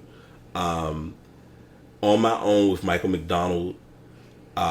New Attitude okay, I'm not from that era of music because I was like probably just being born, but New Attitude is a big song from like 80s and 90s for her. Stir It Up, yeah, she had that song. She had quite a very vocal career for music as a whole. She brought out quite a few albums. She worked with plenty of greats when it came to music, and she truly made her impact on music. Let me see. I'm gonna give an album count first, and then do the infamous pass because I do like the basic simple 3, 6, 9, 12, 15, 18, 21, 24. Yeah, we at least going into like 25 or 30 albums, and then you with a lot of artists, you get to your classic moments and then your greatest hits. She had a couple Christmas albums that were blended in there as well. So Patti LaBelle is a huge, like I said, it was a huge name. Random story that doesn't have much to do with this. Mm-hmm. There was a group performing. I think there was Oprah. Oprah had an episode on where there were a lot of top singers who were in the crowd, and they basically would have each one of them like sing. They would just give them the microphone. They would just start singing like from what the song was, and it wasn't like they were like prepared or they got kind of like rehearsed or anything. They literally just gave them the mic and they just started singing. Patty was one of them that was singing, and it was like she got the mic and just took over. I was like, wow. So that's my side of it. I know you were gonna I'll do the pass because I know you got info that I would probably not even come close to thinking of. Oh, so you spoke about Lady Marmalade and the group, like her group. Yeah. Her group, her vocal group became the first African American vocal group to land on the cover of Rolling Stones magazine. Ooh. She also won. So she won a 1992 Grammy for Best Female R&B Vocal Performance for her 1991 album Burnin'. Okay. Followed by a second Grammy win for the live album Live, One Night Only. Right. So she's also, in her career, spanned more than 50 years. She's sold more than 50 million records worldwide. She's been inducted into the Grammy Hall of Fame, into the Hollywood Walk of Fame, the Apollo Theater Hall of Fame, and the Songwriters Hall of Fame. In 2005, the World Music Awards recognized her years in the music business by awarding her with the Legend Award. She's also been on different TV shows as well too, such as A Different World, American Horror Story, The Freak Show. In 1992, LaBelle starred in her own TV sitcom, Out All Night. A decade later, LaBelle hosted her own lifestyle TV show, Living It Up with Patti LaBelle on TV One. In 2015, LaBelle took part in the dance competition Dancing with the Stars. She took 8th place. Okay. So there's just a couple facts about Patti LaBelle and her career. And the 2% that I really did not even think about until I had to go back and find the article because I can't believe I'm that off with being a music fan because this isn't music related. Patti LaBelle brought out a very well-known food that no one will ever turn down. Mm-hmm. Patti LaBelle's sweet potato pie was brought out. I think it was a couple years ago, and when matter of fact, it was in 2015. They brought out her pie, and people loved it. It was the first few weeks when it was out, trying to find one in the stores was impossible. And it was a huge hit. Like I said, Walmart still to this day has it on their site. Wouldn't be surprised if it was a ship to store. Well, I doubt it would be a ship to store. But they are available to pick up if you are looking or interested in getting one. But yeah, that was her big breaking point outside of music as well. So yeah, that's our artist spotlight for this week. Like I said, the next 2 weeks. Next week, I'll go ahead and be sad and give this emotional share. My co-host won't be here. He doesn't love me. No, I'm just kidding. No, he's got things he's got going on. He already gave me the heads up, so I'm prepared for next week to take over. It'll probably still be a long podcast because y'all know how I do. But we have a pretty good lineup of stories. I'll still share with him what's going to be coming. And the start of the NFL season as well, too. Start of NFL season, and I am... Oh, yeah, so next week should be fun because by then I'll have both of my teams drafted. I'll have an idea of how bad I am as a draftee. I think what I learned from last year, and this is total sidebar, what I learned from last year that I'm hoping to do more this year is to do more transactions. I didn't do a lot of transactions last year. I really didn't move at all with anybody. And this year will be more tough too with an extra 2 players as well too. So yeah, that should be interesting. As long as nobody pulls Cam before me. If they do, we're gonna have problems. But knowing how my league goes, it's gonna happen because it happened last year. Like literally, I was the pick in front of me because he was a Panthers fan as well. He picked he Yeah, picked. he was the last one to join too. So yeah, I was might like, possibly go ahead and pick him again. That's fine. I just had to make it work and do what I do. So now we have our favorite point. So 2 of these are Ass of the Week, and one is random story / LeVar of the Week. LeVar of the Week. Thank you. Yeah, because we always try to dodge doing the LeVar of the Week. We had a clean sheet for a while because what is it? AAU basketball kind of is done right now. I mean, live period was done. Yes. Yeah, so now you got mostly kind of just extra, just playing, just kind of kill time. But like I said, we got our 2 Ass of the Weeks and our Ass / LeVar of the Week. So our first Ass of the Week is, I still can't, like, I knew this story was there, but when I realized how big it was a one-off. So any of you, as we mentioned earlier, we talked about Houston. They were going through everything with Hurricane Harvey. Side note, because this was talked about, Hurricane Irma is already being talked about. Oh, down there as well too. Down in the what would you even call that? Gulf Coast. There, yeah. the Gulf Coast. Yeah, It's down there by the Dominican Republic. Right. They're already giving that steam. Mm-hmm, they're already looking at that as possibly coming through as a wave. But I mean, we've gone through worse. So I mean, hopefully this will kind of come and go and we'll be fine. Hopefully it'll pass. Yeah. But Joel Osteen, who has a mega church in Houston, was making it an idea of making it a thought that his mega church was not available. And just to clear it up, when you say mega church, you mean a church that sits 16,000 people. Yeah. That used to be where the Houston Rockets used to play. Right. So I think it can fit a couple people in there. Couple people, yeah. You shouldn't have an issue. And he had to be kind of coerced into opening the doors. AKA Twitter AKA Twitter ripped him a new one. Oh yeah, they definitely added him. They definitely at him a lot to finally get him to open the doors, because the first couple of days afterwards, he didn't open the doors. He did, however, talk on Twitter, though, in those first couple of days, saying that let's all pray together.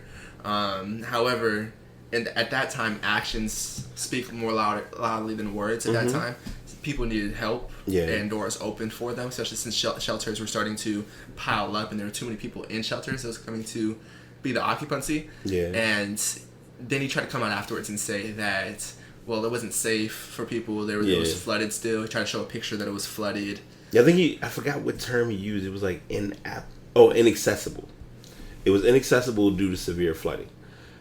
So the severe flooding is at the bottom of the building. And I understand, unless you got folks that need to be in that area, that's understandable. But if it's just your main congregation area, unless water done got up there, you got space. Most people, the main focus at that time is people don't want to be on the streets or out. Like, you're wanting to be somewhere where you're safe and you're comfortable. Now, if I'm not mistaken, he has, because in the internet is undefeated. In the picture that they have of him, or the video that they have of him, you do see like different things that he has available, like food, things of that sort.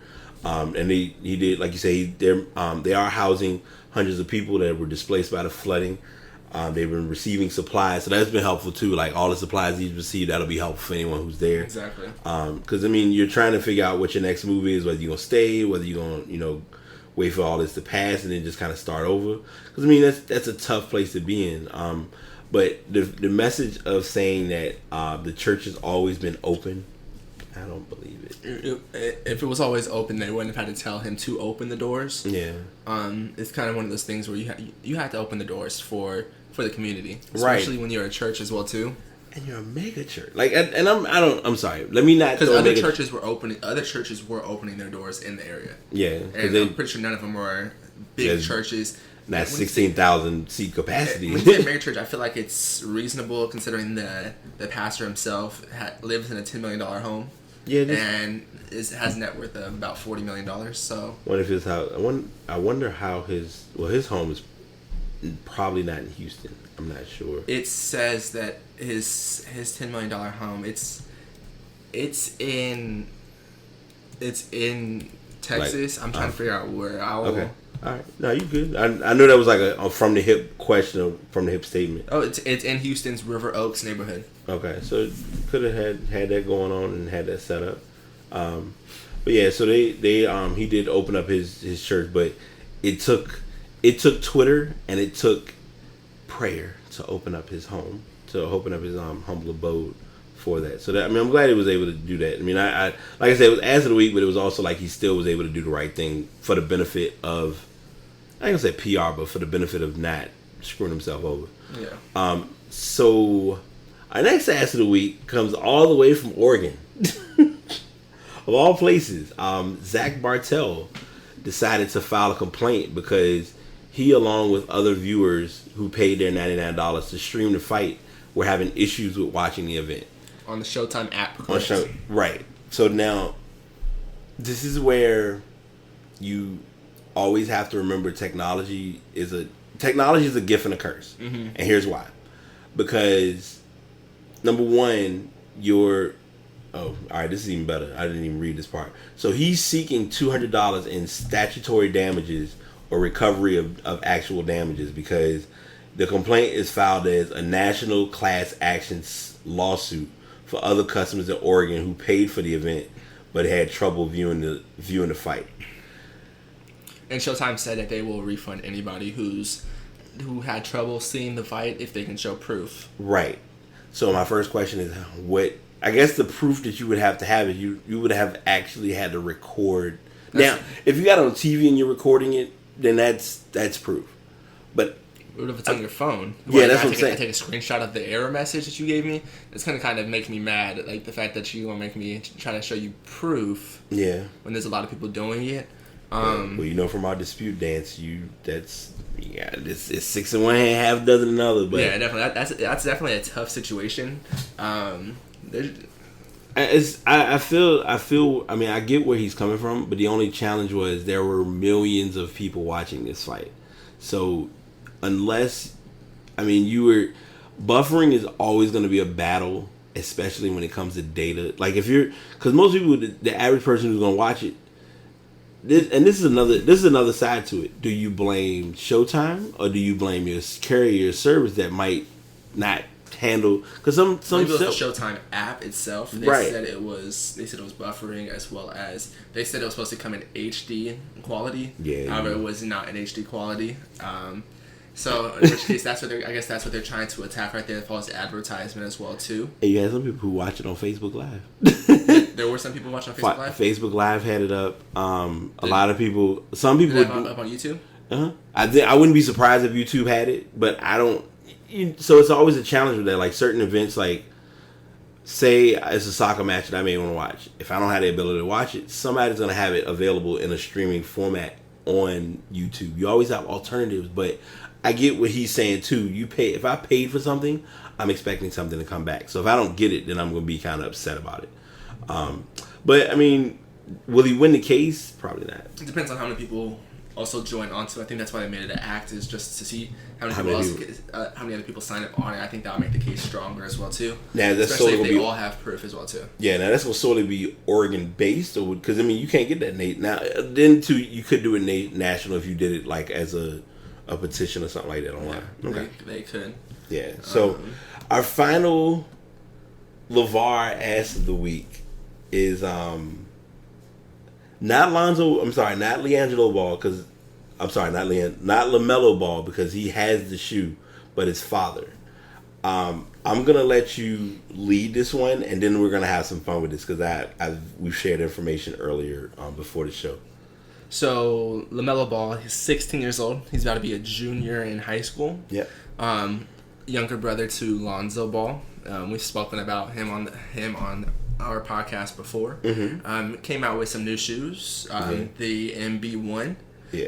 Which costs just the low cost of $395. $395. So $100 less than his brother. $395. Yeah. If you're not mistaken. $3.95. And yeah, so the only question with this is the fact that there's a lot of rules when it comes to playing college basketball. He's already committed to UCLA. Yeah. He's a top 10 recruit in his class.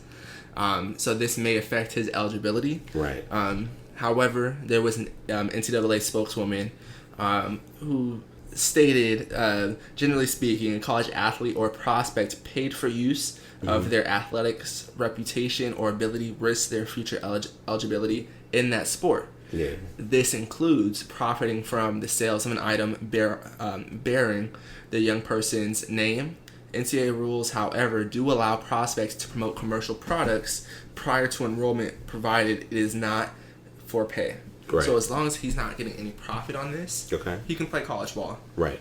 If he is getting profit from this, at that point, I believe he also comes out of the league as well too. Because now he can't play college basketball, which will also affect his NBA career, which he's hoping for. Yeah.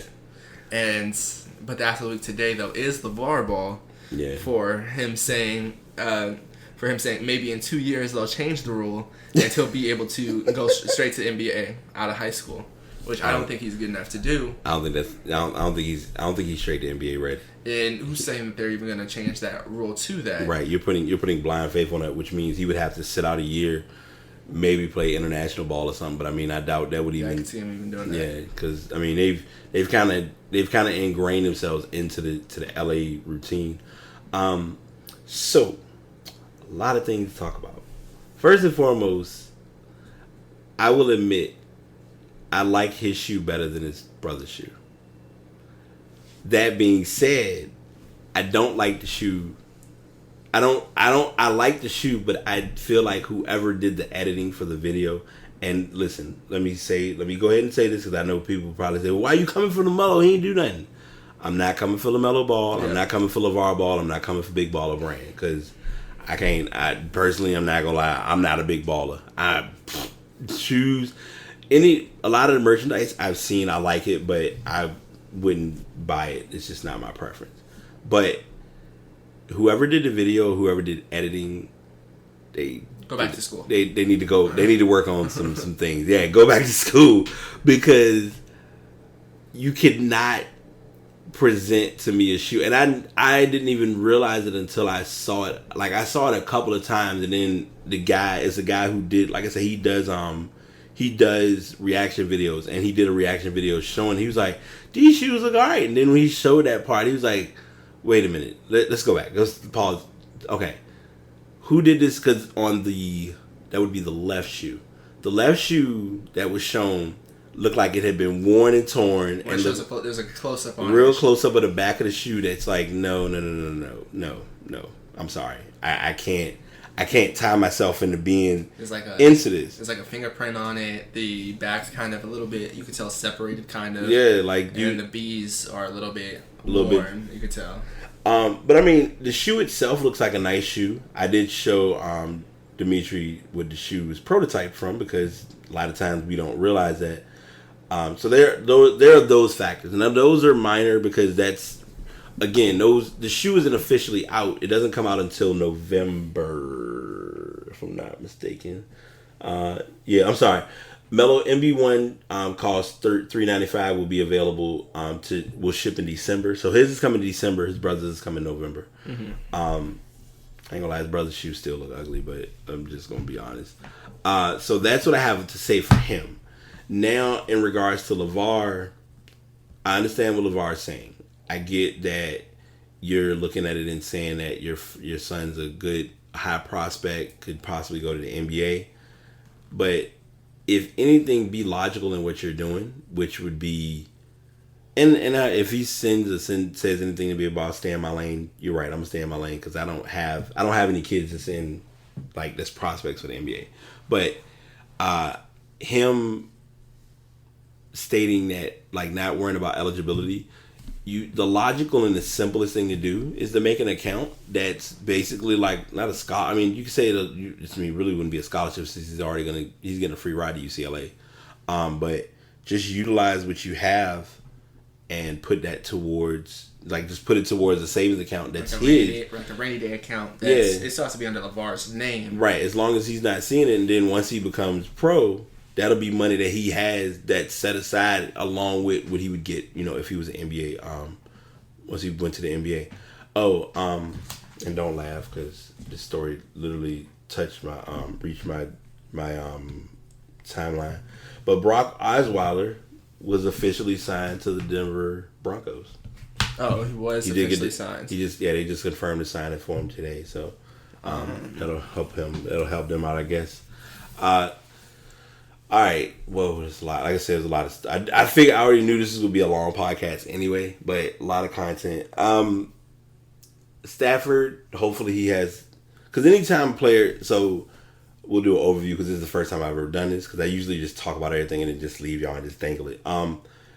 If hopefully Stafford makes his impact according to what he's going to get paid, and I know it's not going to happen out the box because it's still the Detroit Lions. Make sure because I have to like literally look at tabs and remember who else we have. Burfict, he'll get through his 3 games, no problem. The Patriots will progress. I mean, having one player affect them is not going to be the end of the world. The Mayweather-McGregor boxing match was what I expected. Yeah. The Cavs, between the Cavs and the Celtics, thank goodness they finally got that deal done because it looked like it would take forever. I have no big push or harm towards the fine. Like you said, comparing it to numbers, it was a slap on the wrist to them. Hopefully they learn from it and it doesn't get exposed and screw things over. Again, Hurricane Harvey, anyone who was impacted, prayers and condolences to you all. If you are looking to give back, there are different ways to do so. By all means, research. The new iPhone looks like it's going to be amazing. We'll see what happens when it actually drops. YouTube's rebranding is lovely. Right, that's going to kind of get them off the platform even more. Patty, what is there not to say? She was like one of the queens of soul. Joel Osteen, real MVP, one job. That's all I can say for that. And the streaming issues, hopefully he can file a dispute properly for that, because getting proof of that is going to be very fun. And the MB1s, if you want them, go to Big Baller Brand website. Exactly. And if you go, make sure you put in the special notes that you want yours to not fall apart, because his look like they already falling apart. Yeah, tell him to put some extra glue on the back of those shoes. Put some respect on it. But we've capped yet another episode. As always, I appreciate everyone for listening. Dimitri, I always appreciate you tuning in, help me out with the show big time. We do this because it's what we like to do. It was our thing. I've always heard people talking to me about wanting to do podcasting, and anyone who's done it would think that it's so easy, but we will tell you offhand it's time, patience, effort. So continue to do what you're doing. Like I said, next week I'll be solo. Hopefully I'll hold it down. I'll have some next week. I'm looking to throw some college stories in. There will be one game played, so I'll talk about that a little bit. See how my fantasy league looks. I'm participating in draft number 2 tomorrow. And any closing remarks? I'm sorry. Yeah, thanks for staying with us. If you stayed with us, it'll be better next time. Yeah, hour and 46 minutes, but we did good. So as you all know, you probably will hear or notice it. Our intros and outros will change, so we'll have that all capped and prepped, and I'll work on that when I finish this recording. So until next time, y'all be good, stay blessed, be positive. The past signing out. Did you make it to the end of the episode? If so, I do appreciate you listening and tuning in. These episodes get more and more valuable, and I do appreciate everyone taking time to sit down and listen to the episode. Whether you're actually listening to it once it's uploaded on Spreaker.com/Brate Podcast, or if you're downloading it and listening to it on your own convenience. If you want to check out any previous episodes, just check out that page. And if you'd like to inquire or provide any information or feedback or suggestions toward the podcast, please send those emails to passpodcastbt@gmail.com. Thank y'all so much for tuning in. Enjoy your day. Have a good week and be positive.